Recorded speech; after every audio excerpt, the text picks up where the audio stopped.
Un saludo especial a todos los que se conectan y nos siguen en esta masterclass del Neuroscience and Coaching Institute, donde estamos tocando temas que tienen que ver con la salud integral.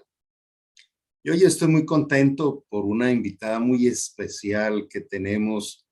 Ella se llama Ángela Korler. Es colombiana, vive en Estados Unidos, es experta en gerencia y felicidad. Además es fundadora y CEO de Happiness Global.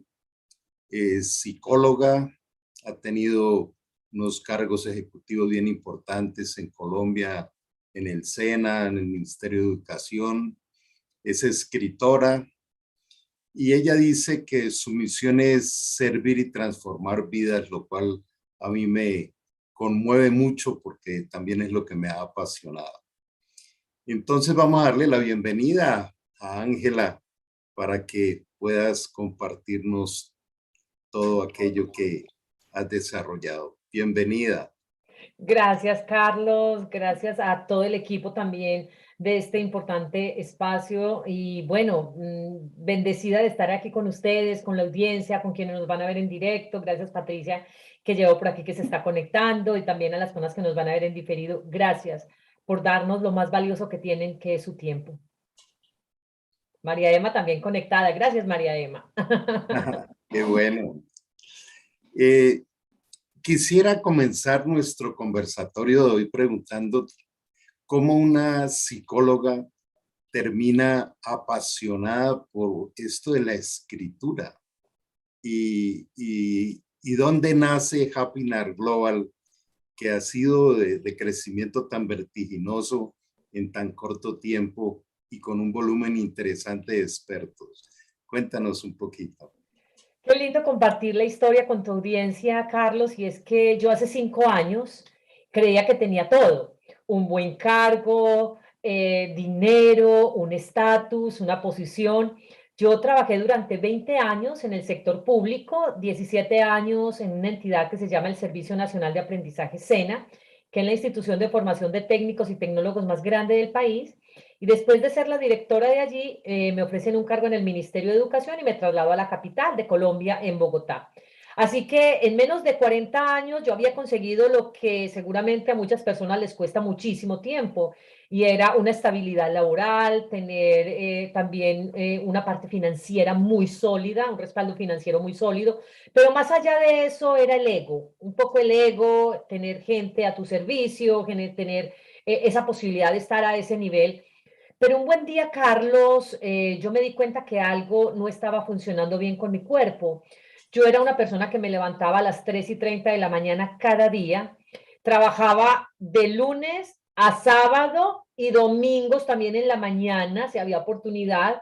Entonces, era un ritmo de trabajo tremendo que eso me llevó a aplazar prácticamente todo: casarme, tener hijos.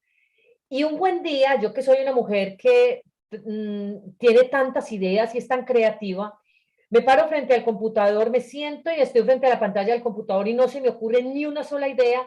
Y ese día sentí mucha frustración, Carlos, y dije: aquí está pasando algo con un cuerpo que yo no he querido escuchar durante años. El cuerpo me ha hablado, pero yo no lo he escuchado. Y ese día tomé una de las decisiones más desafiantes de mi vida, y es renunciar. Y no era solo renunciar a un trabajo, era renunciar a toda una vida, era renunciar a una posibilidad de estar fuera de tu zona de confort, de donde tú eres reconocido, donde tú eres alguien, donde a ti te alaban por lo que tienes, no por lo que eres, sino sobre todo por lo que tienes. Y eso fue en el mes de julio del año 2016. Una vez renuncio, pues viene un momento muy desafiante, Carlos, para mi vida, y es saber que esas personas que estaban a tu alrededor no tenían tal afecto y tal aprecio por ti, que realmente lo que les interesaba era lo que tú podías darles a ellos en términos de lo que tú, en el nivel y en el cargo y en el rango que tú estabas. Y eso frustra bastante, Carlos, porque es darse cuenta que realmente, entre comillas, ha sido utilizado, porque no era un afecto genuino, sino que era un afecto más de tipo material. Pues digamos que ya una vez termino esto, este proceso, me traslado acá a Estados Unidos, de Colombia, vengo a Estados Unidos para hacer labores de voluntariado, y a los 2 meses de estar acá conozco a quien hoy es mi esposo. Y bueno, esos planes de retorno a Colombia se han venido aplazando, y quiero dejarlo acá porque eso es una parte interesante, porque ahí es donde empieza toda esta magia de empezar a escribir. Bueno, aparece algo que me parece increíble, y más porque yo ejercí la ginecología durante 30 años, entonces fueron 30 años atendiendo mujeres en mi consultorio, y, y de alguna manera uno va generando con la paciente como una especie de consejería frente a sus traumas, a cuando encuentran ese volumen tan grande de madres cabeza de familia, violencia intrafamiliar, y entonces pude de cerca vivir por muchos años lo que es el mundo de la mujer. Y veo que tú has formado una mirada que le has llamado miel, que quiere decir mujeres inmigrantes, emprendedoras latinas. Eso me conmovió. Dije, qué lindo esta mirada. ¿Cómo ha sido esa experiencia? Pues bien, Carlos, esto tiene un origen, básicamente, y yo me quedé un poco en la historia. En línea de tiempo, 2016 renuncio, o sea, yo me graduó como psicóloga en el 99, empiezo a trabajar inmediatamente. Luego renuncio en el 2016, me traslado a Estados Unidos, y a los 2 años de estar acá me dije, bueno, yo necesito también seguir sirviéndole a mi país. Asisté en este lugar. No importa, de alguna manera el tema de la tecnología nos ha facilitado, por ejemplo, los encuentros que estamos teniendo en este momento y con las personas con las que estamos conectadas acá a través de la plataforma Facebook. Así es como nace Hapinar. Hapinar nace como un espacio, Carlos, donde nosotros reunimos e invitamos a expertos como tú y como tantos otros que tienen una rigurosidad académica en los temas de bienestar y felicidad, y no es porque se han formado un fin de semana en una institución, sino que realmente han tenido un proceso de aprendizaje, de generación de academia, de investigación rigurosa, y esas son las personas que invitamos a ser parte de esta comunidad que acaba de cumplir 2 años el pasado 26 de noviembre, y que afortunadamente nos ha entregado grandísimas alegrías, muchas satisfacciones, y también la posibilidad de tener expertos como tú y otros 139 más, y una comunidad de más de 14,000 personas. Así que ha sido una experiencia muy linda. Y estando en Hapinar, que Hapinar básicamente traduce happy, feliz o felicidad, según lo quieras leer, y NAR, seminar, seminario, que es donde nace el conocimiento, seminar, Hapinar. Entonces, Hapinar es el espacio donde creamos conocimiento colectivo, porque nosotros somos convencidos que definitivamente acompañados llegamos más lejos. Y desde esa sombrilla de Hapinar, donde creamos conocimiento en colectivo a través de libros, de webinars, de masterclass, de seminarios, de entrenamientos, etcétera, a partir de todo eso nace también un colectivo que se llama Las Mujeres Miel. Mujeres como yo y como tantas otras que un día tomamos una maleta y partimos de nuestro país y nos instalamos en otro lado con los desafíos que esto implica. Y somos las mujeres, de lo cual me siento muy orgullosa, latinas que tenemos una energía y una fuerza increíble, emprendedoras, porque yo no había, entre comillas, sido emprendedora en mi país, y me vengo acá y ejerzo este rol de emprendedora un poco inspirada en mi madre, que ahorita la quiero mencionar también, y además de eso, mujer inmigrante emprendedora y latina, o sea, 4 características fundamentales que yo las tengo y que con seguridad muchas otras también que nos están viendo en este momento las pueden tener. Y es que no es lo mismo emprender en tu país de origen que emprender por fuera, y no es lo mismo si tú eres o no eres latina, no es lo mismo si tú eres o no eres hombre, en fin, esas 4 características reunidas de manera tan preciosa en ese nombre que tiene un significante tan grande cuando hablamos de la miel y cuando hablamos de la abeja, que es la que la produce. Me parece espectacular porque, pues, de alguna manera también tiene que ver con lo que fue mi vida, ¿no? Me pude haber quedado simplemente ahí en el quirófano o atendiendo mujeres, pero cuando yo supero un proceso de depresión de muchos años y conozco lo que es la libertad y esta este mundo tan espectacular de las neurociencias y llego al Neuroscience and Coaching Institute y empiezo este crecimiento, terminé quedándome allí. Me di cuenta que tener una profesión no es ser profesión. Y entonces termina descubriendo uno ese universo de explorar, de emprender, de desarrollar, que le abre una ventana a esto que tú mencionas de servir y transformar vidas. Yo creo que es imposible llegar a ser feliz y a tener una salud integral si no se sirve y no se interactúa y se aumenta esa red de conexiones significativas. Pero dentro de todo esto que hemos hablado, hay algo especial que nos va centrando en nuestro tema de hoy, que es la escritura y el cerebro. Entonces, quisiera que nos hablaras un poquito de la importancia de la escritura en lo que es nuestro cerebro. Pues es fundamental precisamente, Carlos, porque la escritura no solo posee una dimensión de servicio o una dimensión estética, y no es solo un medio para expresar nuestros pensamientos, es ante todo, y esto quiero que nos quede muy claro, es una extensión de la mente. Y eso tiene una connotación impresionante porque es que todo lo que pasa por la escritura ocurre primero en nuestro cerebro. Entonces, cuando escribimos, Carlos, lo que permitimos es que se generen estas actividades mentales, por ejemplo, que logremos organizar unas ideas antes de plasmarla, o que coordinemos nuestra vista con nuestro movimiento de la mano. Eso es fundamental cuando de desarrollo neuronal se trata, o que sinteticemos nuestras ideas, porque a los latinos eso nos cuesta un poquitico, precisamente, dar claridad y fuerza a una idea y terminamos redondeando mucho. Entonces, cuando así tú no tengas ninguna intención literaria, Carlos, cuando tú escribes, esto se convierte en una herramienta poderosísima para sintonizar ante todo, y óiganme bien, con tu propia verdad interior. Y entonces es ahí donde ocurre la magia, porque te conecta con algo que tú llevas dentro, y eso fue lo que me permitió a mí hacer de la escritura, que saliera una realidad, una verdad que yo tenía íntimamente aquí guardada durante muchos años, que fue la muerte de mi madre, y por ahí fue por donde empezó todo este ejercicio hermoso de la escritura. Por eso uno de los principios de vida dice que de la abundancia del corazón habla la boca, ¿no? La esencia del interior plasmada.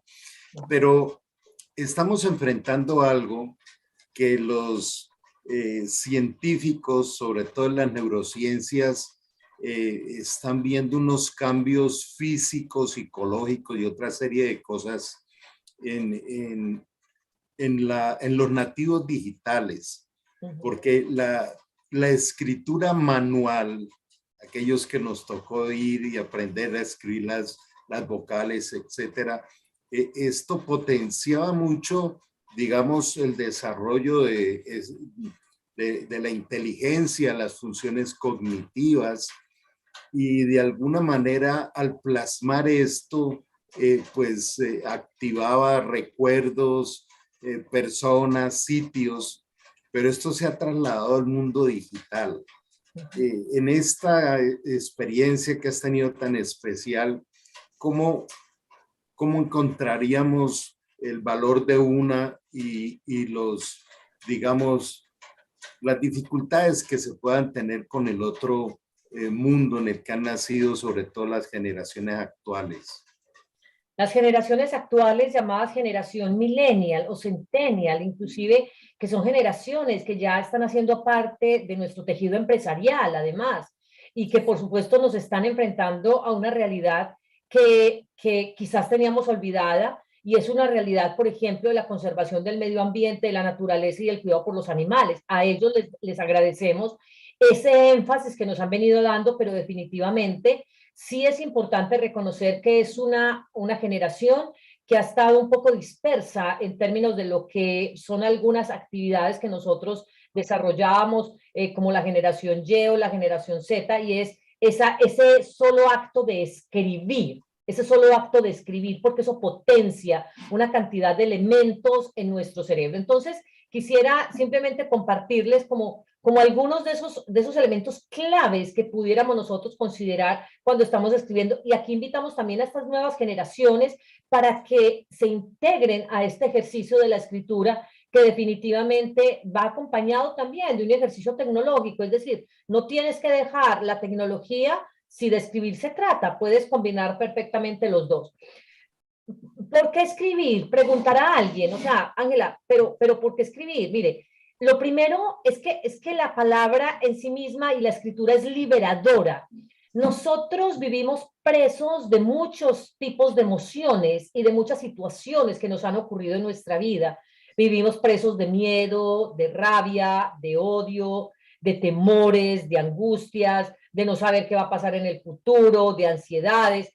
Vivimos presos de todo esto y cuando tú logras plasmar eso que tienes allí dentro, eso se vuelve algo absolutamente liberador. Y además, Carlos, porque tú lo sabes muy bien, y es que la mente nunca, nunca está quieta y la mente, por lo tanto, es un constante fluir de palabras silenciosas, de diálogos internos, de conversaciones imaginarias, Carlos, de lo que nosotros pensamos en nuestro cerebro, el 94.2% nunca va a pasar. Y nosotros ya lo dimos por hecho en nuestro cerebro. Y el cerebro no tiene sentido del humor, es decir, el cerebro no diferencia entre la realidad o la ficción. Por eso es que todavía vemos un capítulo del Chavo del Ocho y lloramos porque él se mete al barril y porque creemos que es a su casa. Todavía nuestro cerebro se conecta con escenas como esa cuando eso nunca pasó, cuando eso no es real. Pero es que el cerebro no logra esa distinción. Y eso es muy delicado, Carlos, porque lo que tú le digas a tu cerebro, el cerebro lo va a tomar como eso es, eso está pasando, eso es real. Así que cuidado con lo que le estás diciendo a tu cerebro, porque el cerebro no tiene sentido del humor. Entonces, la escritura, Carlos, en últimas empieza a diferir de esa oralidad en un efecto que yo lo he llamado el efecto reflexivo. Es decir, hay una distancia de tiempo un poco más larga entre lo que tú piensas y lo que tú dices y lo que tú escribes. Por eso cuando tú logras escribir hay un ejercicio reflexivo y aquí se van a activar varias áreas del cerebro y eso es lo interesante. Por eso cuando nosotros en terapia le decimos a las personas, eso que tú estás diciendo ahí, escríbelo. Ay, lo tengo que escribir, como si fuera una tarea para mí. No, eso no es para mí. Eso es un ejercicio que va a activar varias zonas de tu cerebro y que te va a permitir ejercicios de sanación interior. No lo escribas para mí, que soy tu terapeuta, escríbelo para ti. Nosotros, Carlos, no hemos sido educados, ni siquiera nuestra generación, Carlos, ni siquiera nosotros hemos sido en la generación de escribir por hobby, de escribir por placer. Casi que cuando escribimos es porque tenemos que escribir, casi que alguien nos desafía a que escribamos. Entonces, Carlos, quiero dejar acá porque me interesará entonces luego empezar a hablar desde cuáles son esas regiones del cerebro que nosotros vemos impactadas cuando estamos haciendo un ejercicio reflexivo de la escritura. A veces no diferenciamos el me gusta o no me gusta y tengo ganas o no tengo ganas con él, me es necesario. Entonces, cuando tú nos hablas en el manejo de las pacientes, te es necesario, pero cuando el cerebro descubre esa capacidad que tiene, empieza a disfrutarla. Por eso el lenguaje humano es el sistema de comunicación más complejo que hay en la naturaleza, pero precisamente trae todo ese potencial enorme. Y cuando conocemos el cerebro de una manera práctica, sin tener que meternos en las profundidades de la neurología ni la neurofisiología, podemos gerenciar, administrar nuestro cerebro, que en alguna espacio que compartimos, yo les hablaba del aeropuerto cerebral, porque es eso, es ese tráfico que hay ahí en el cerebro. Pero la Universidad de Nueva York descubrió algo muy especial y es que el cerebro desarrolla más aquellas áreas que son más entrenadas. Por ejemplo, los taxistas de Nueva York o de Buenos Aires. O de Londres. o de Londres tienen el hipocampo mucho más grande, más desarrollado, porque es el área cerebral de la ubicación geográfica. Pero la escritura no se vuelve específica de un solo lugar del cerebro. Es de aquellas actividades que te lo potencian de una manera integral. Entonces me parece bien especial escucharte esta parte de las áreas cerebrales y la escritura.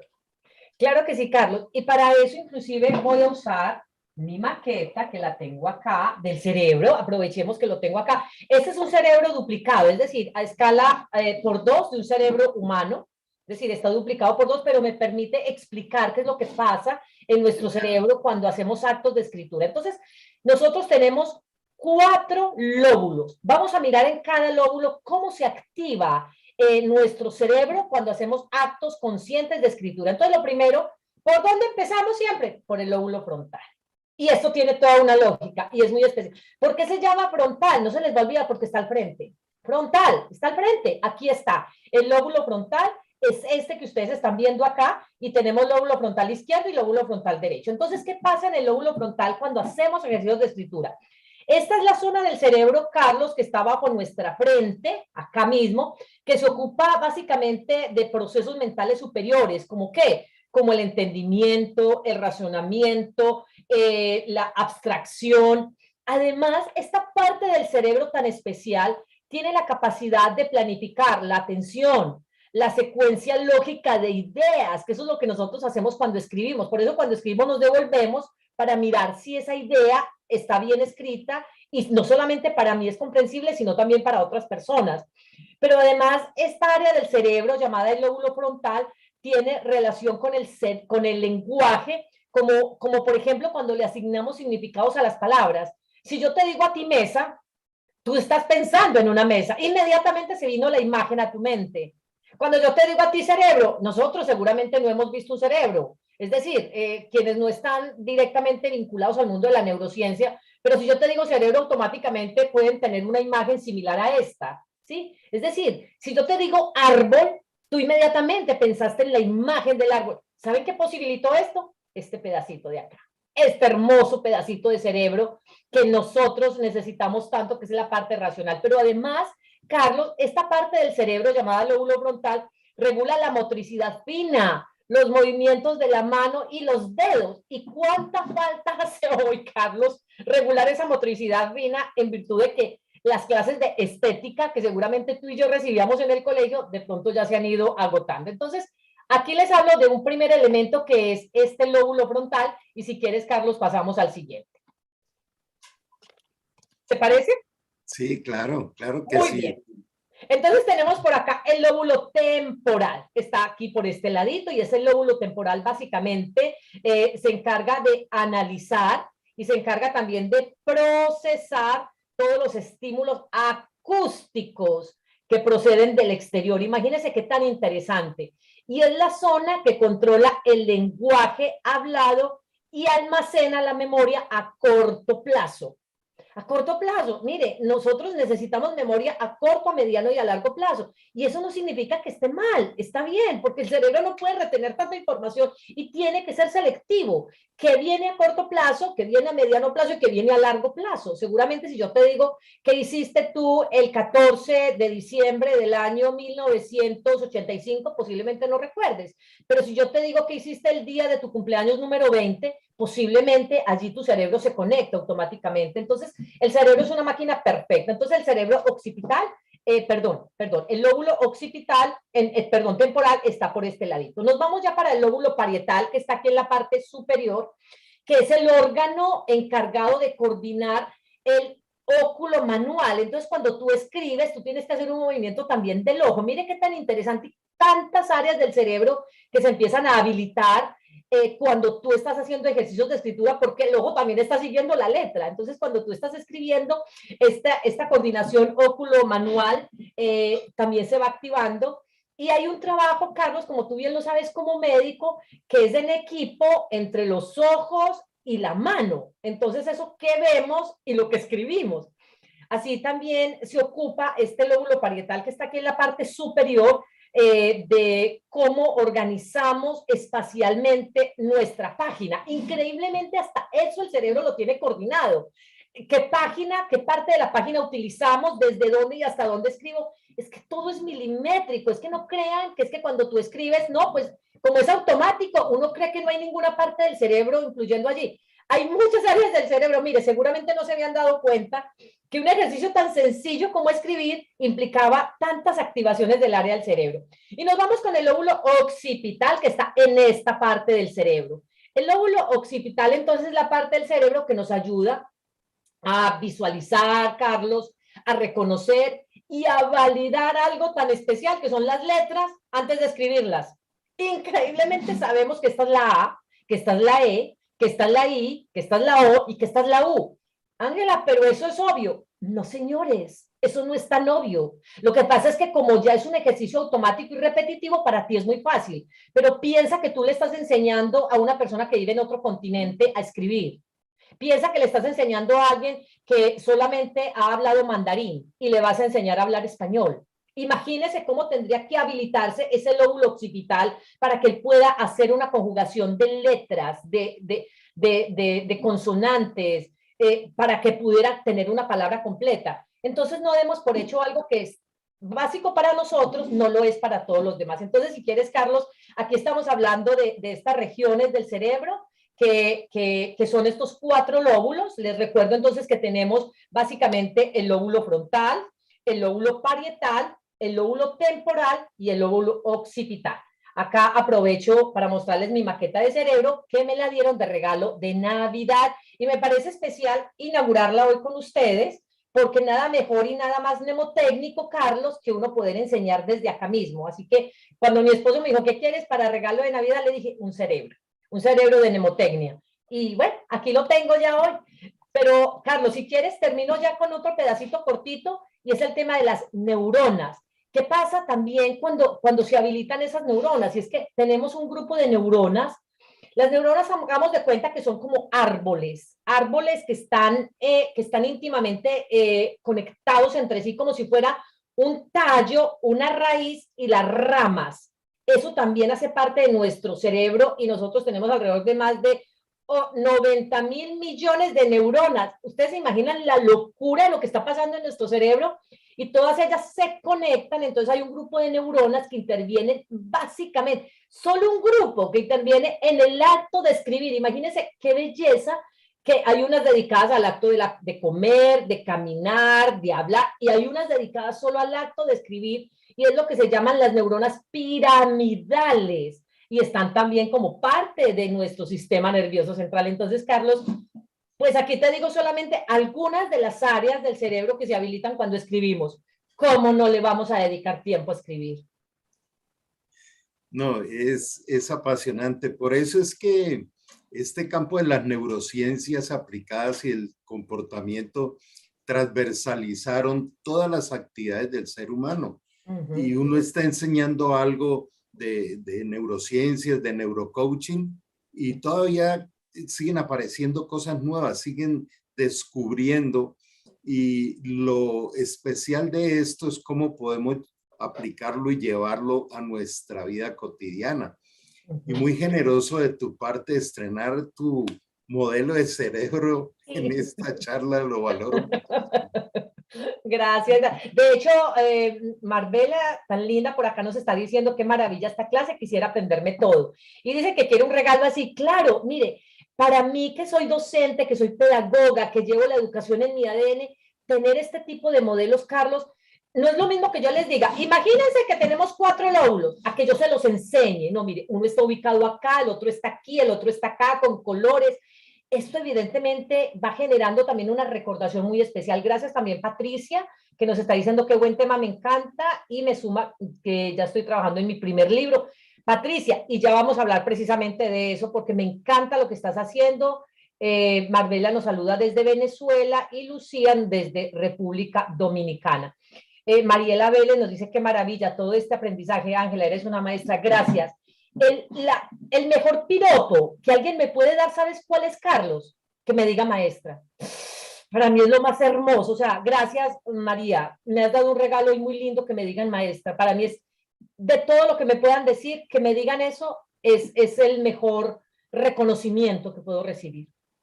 Gracias, Ángela. Qué bueno todo lo que nos enseñas.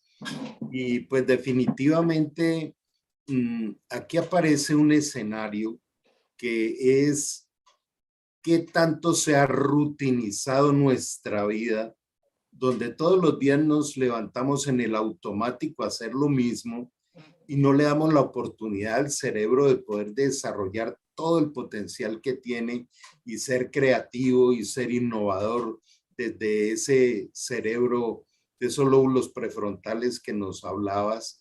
Y creo que cuando aprendemos a deleitarnos descubriendo y enseñándole a nuestro cerebro a ser creativo y a pensar, desaparece algo que llama rutina.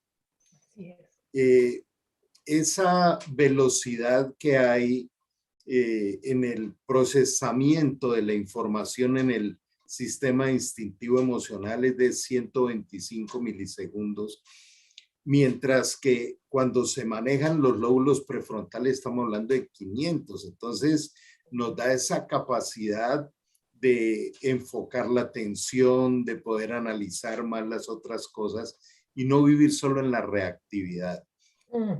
Y esto nos lleva a conectar otra vez la escritura y todo lo que nos has hablado con las emociones. Hoy en día que se habla tanto de inteligencia emocional. Entonces, ¿cómo poder, digamos, aprender o potenciar nuestra capacidad de diversificar no solo nuestra actividad diaria, sino entender que el cerebro es un gimnasio que nos permite deleitarnos de la vida cada día? Y hay unos temas que tú los has manejado de una manera muy especial y que me conmovió mucho en ese libro que aún me lo enviaste. Para mí ha sido un regalo enorme. De Jesús lloró, ese versículo que es el más corto de toda la Biblia, y pues aparecen ahí los escenarios de lástima y compasión. Quisiera que nos hablaras un poquito de esta parte. Gracias, Carlos. Antes de entrar a responder esa pregunta que es muy interesante, me encantaría contarles, responder una pregunta que me hiciste ahorita y que la dejamos allí en punta, y es cómo empiezo yo también a escribir, o sea, ese acto de escribir, ¿de dónde nace?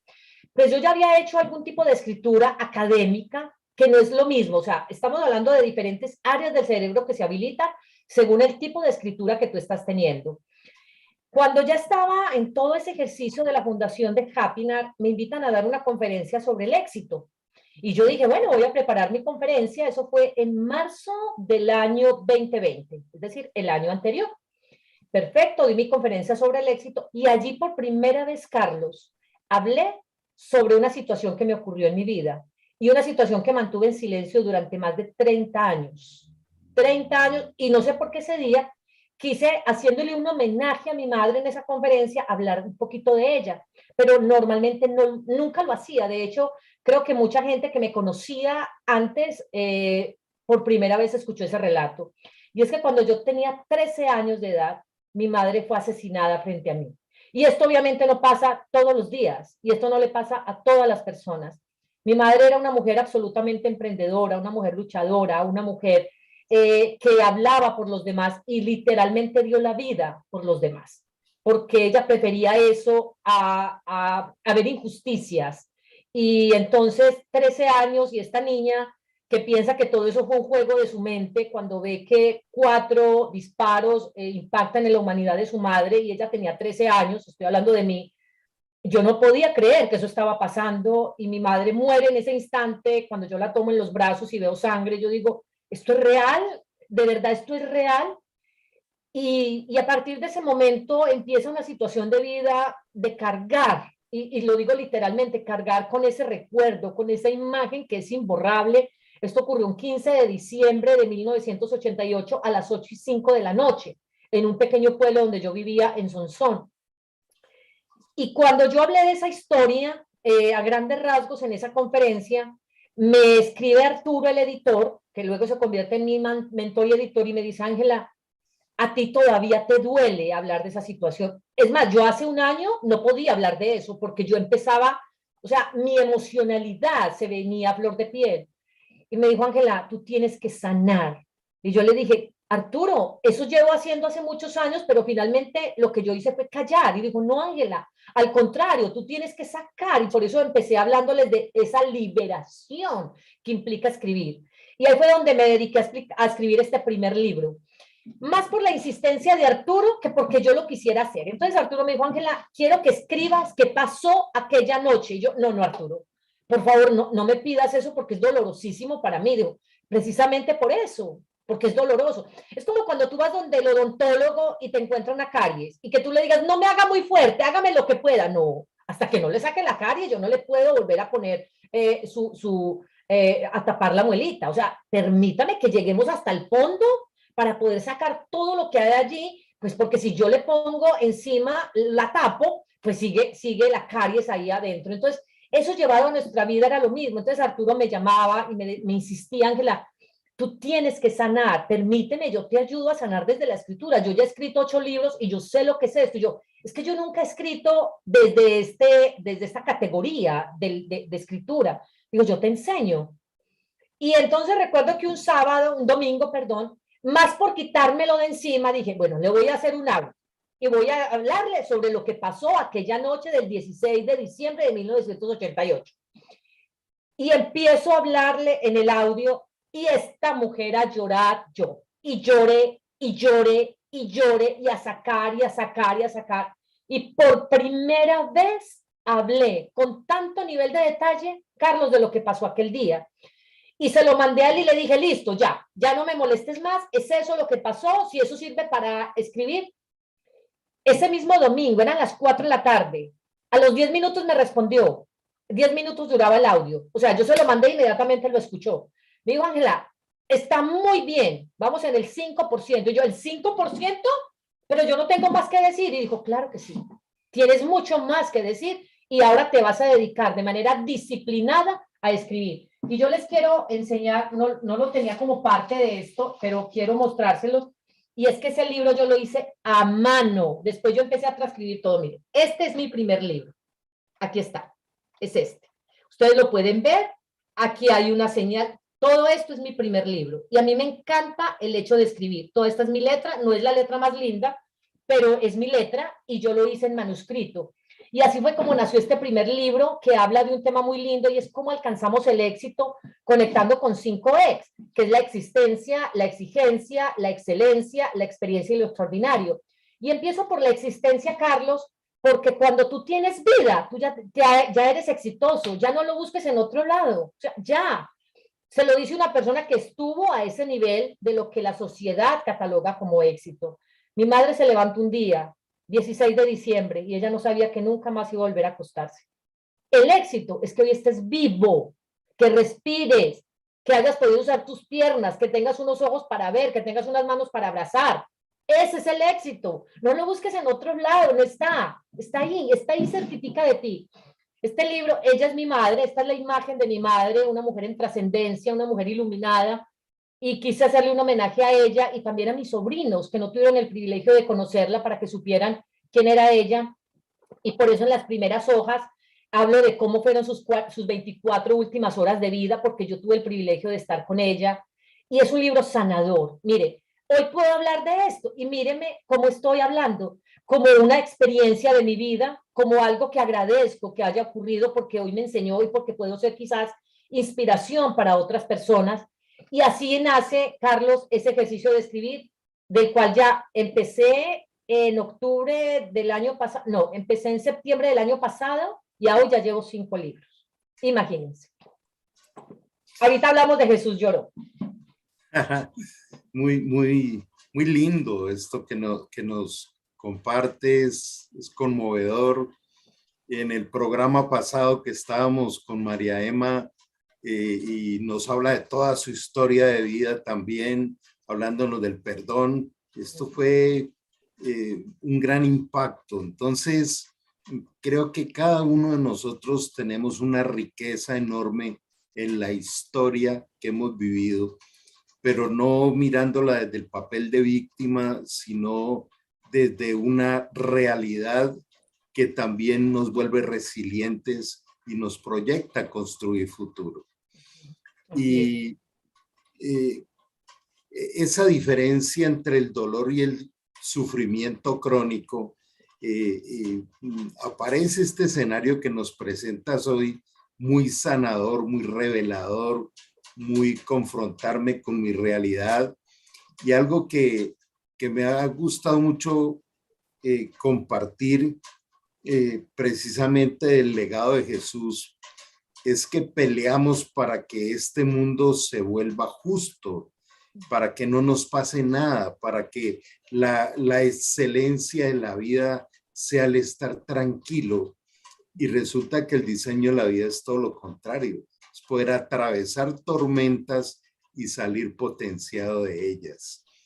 Entonces, creo que se abre esta parte de Jesús lloró y Entonces le vamos queremos con seguir Jesús lloró. escuchando. Después de este libro viene otro que se llama Mujeres, Emprendimiento y Felicidad, que es un libro que hicimos para las mujeres y me encantará que lo puedan bajar de mi link de Instagram. Ángela Coller G, es un libro gratis y te enseño cómo crear una empresa porque alguien alguna vez nos preguntó, Ángela, ustedes lleva apenas 6 meses Happynack y nos dijo, ¿ustedes cómo han sido tan exitosos? Les dije, les voy a contar mi modelo de negocio. Y lo apliqué porque es un modelo de negocios propio y lo escribí y se los entrego. Es como entregarle la fórmula de la Coca-Cola. No me importa. No me importa que lo copien, es de ustedes. Es que a mí me encanta que toda la gente le vaya bien, que toda la gente progrese, que toda la gente tenga mejores emprendimientos. Ese fue mi segundo libro. Mi tercer libro entonces fue este, Y Jesús lloró. Descubre el poder del liderazgo compasivo. Y no estamos hablando de la lástima, estamos hablando de la compasión, que es el sentimiento más sublime. E increíblemente, Carlos, cuando empiezo ya a hablar de todo esto de la compasión, yo como psicóloga no sabía y no me había puesto de frente con ese concepto porque como nuestra cultura lo asocia y lo mete en una sola bolsa con el concepto de la lástima, normalmente no lo usamos porque creemos que no está bien visto.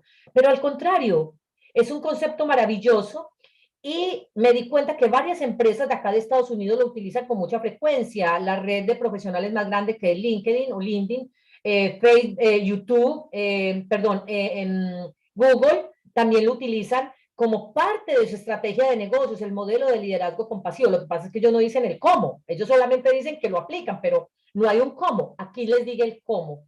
Y hay 9 competencias que deben desarrollar estos líderes compasivos y me encantará que las empresas y las organizaciones de todo el mundo acojan este modelo de liderazgo, porque nosotros hemos transitado por 3 modelos de liderazgo, Carlos. El modelo transaccional, yo te doy, tú me das.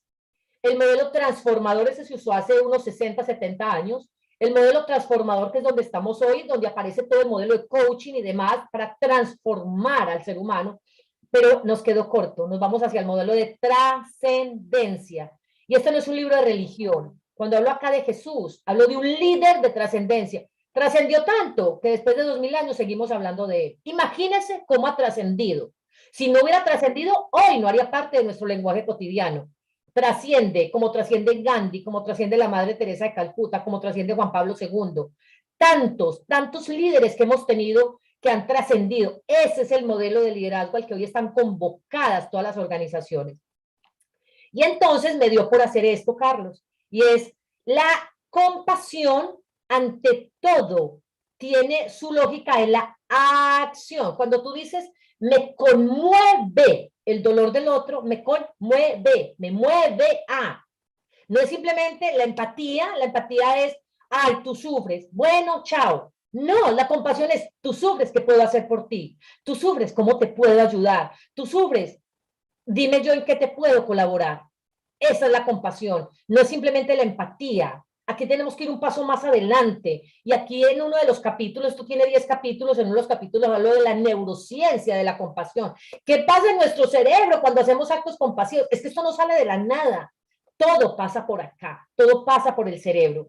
Y entonces creé esto que se llama la agenda de la compasión. Realmente no es agenda, es un planeador tipo agenda. Mire, aquí se los voy a enseñar, que es muy lindo porque son todas las 52 semanas del año y en cada semana hay una acción compasiva. Entonces es una agenda muy linda, como decir la agenda del mar, pero esta es una agenda que se llama Compasión en Acción, Compassion in Action. Está en inglés y en español, porque nos encanta también que la gente de acá y sobre todo la familia de mi esposo, que pues hablan inglés, puedan conectarse. Cada mes tiene una frase hermosa y ustedes pueden ver que pueden ustedes planificar todo su año, pero además hacer acciones compasivas por ti y por quienes te rodean, porque la primera acción compasiva siempre empieza por cada uno de nosotros.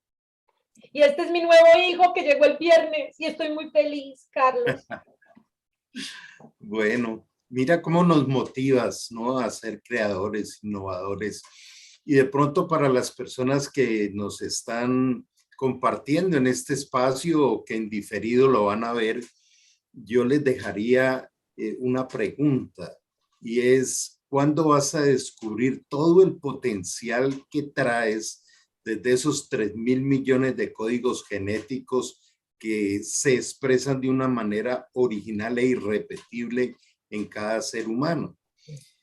A mí me encanta mucho este tema porque nosotros de una manera eh, imperceptible fuimos intensamente entrenados para mirar, juzgar y reaccionar.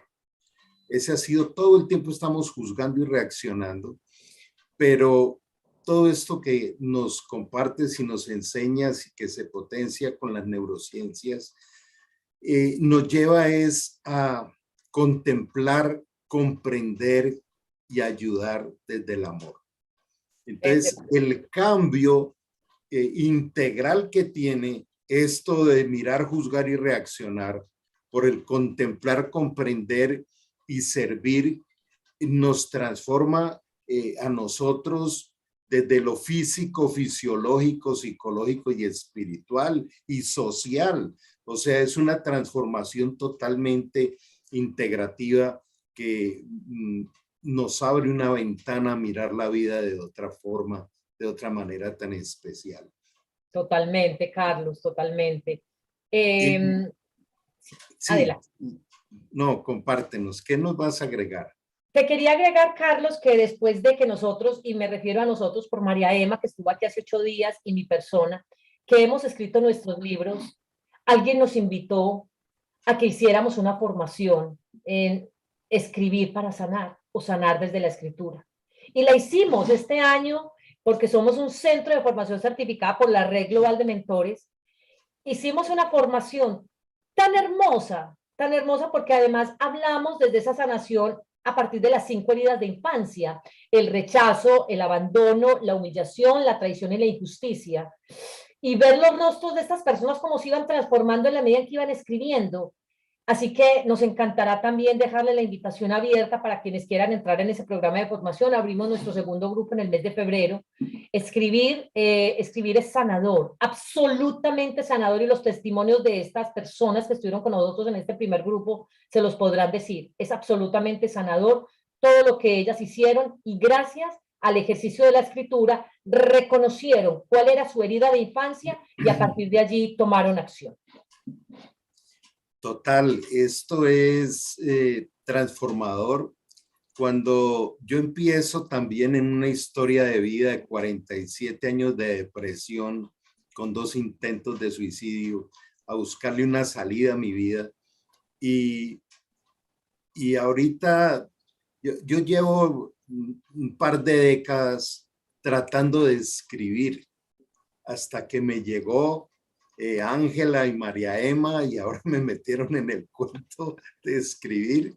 Y esto me tiene muy, muy entusiasmado porque creo que se impactan vidas a través de experiencias propias como la que nos ha compartido María Emma y hoy tan generosamente tú, que se entrega un legado, se entrega una esperanza, se entrega un sí se puede. Y esto es muy transformador. Y creo que también es la otra mirada que siempre hemos tenido en el instituto de formar neurocoaches con esa base tan especial para que puedan proyectarse en un desarrollo que no para. Mira cómo observando aquello que te ocurrió, que creo que estuviste al borde de un burnout y dices, no, yo dejo esto. Mira todo lo que salió de allí y no paras de generar creatividad, espacios, de influir.